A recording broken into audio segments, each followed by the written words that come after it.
નમસ્કાર, GSTV news જોઈ રહ્યા છો આપ. હું છું માનસી. મહત્વપૂર્ણ સમાચારની સાથે કરીશું શરૂઆત. પાટણના સિદ્ધપુરના તિરુપતિ નગરમાં મોડી રાત્રે રહેણાંક મકાનમાં એકાએક આગ લાગવાની ઘટના સામે આવી. આગની ઘટનામાં એક 4 વર્ષીય બાળક અને 65 વર્ષીય મહિલાનું મૃત્યુ થયું છે, જ્યારે 3 લોકોને ગંભીર ઈજા પહોંચી. આ મકાનમાં પરિવાર સૂતો હતો ત્યારે અગમ્ય કારણોસર આગ લાગતા ફાયર વિભાગને જાણ કરાઈ હતી. ઈજાગ્રસ્તોને સારવાર અર્થે હોસ્પિટલ લઈ જવામાં આવ્યા છે. સિદ્ધપુરની અંદર આગ લાગવાની ઘટના સામે આવી છે. પાલિકાની ફાયર ફાઇટરની ટીમ કે જેમણે આગ પર કાબુ મેળવ્યો હતો, પરંતુ એક બાળક અને 65 વર્ષીય મહિલા છે કે જેનું આ સમગ્ર ઘટનાની અંદર મૃત્યુ થયું છે. આગનો જે બનાવ સામે આવ્યો તિરુપતિ નગરમાં પાટણના સિદ્ધપુરની અંદર આવેલું છે આ રહેણાંક વિસ્તાર કે જ્યાં એકાએક આગ લાગી હતી. આગની અંદર 4 વર્ષનું એક બાળક અને 65 વર્ષીય મહિલા છે જેનું મૃત્યુ થયું છે. વધુ માહિતી માટે સંવાદદાતા અલ્કેશ જોડાયા છે. અલ્કેશ, આખરે આગ કેવી રીતે લાગી, શું તે જાણી શકાયું છે ખરું? અને જે 2 જણાના મૃત્યુ થયા છે તે સિવાય શું કોઈ અપડેટ છે?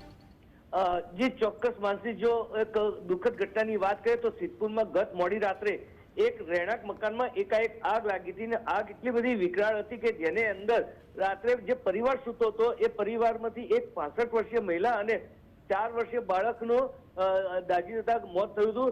આ ઘટના ઘટી છે તિરુપતિ નગરમાં સિદ્ધપુરના, જેમાં જીતેન્દ્રભાઈ રાવલનું મકાન હતું.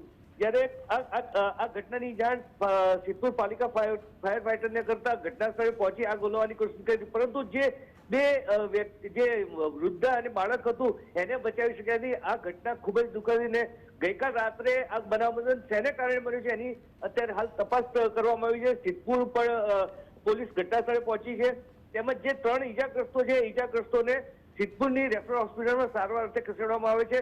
હવે આ બનાવની તપાસ થશે, ખરેખર કારણ શું, પરંતુ જે રીતે ઠંડીનું પ્રમાણ ધીરે ધીરે વધી રહ્યું છે એને લઈને ક્યાંક ને ક્યાંક જે તાપણાનું લોકો સળગાવતા હોય એનું પણ એકાદ નાનું રીઝન હોય શકે, પરંતુ જે ઘટના ઘટી એ ખૂબ જ દુઃખદ છે. જી માનસી.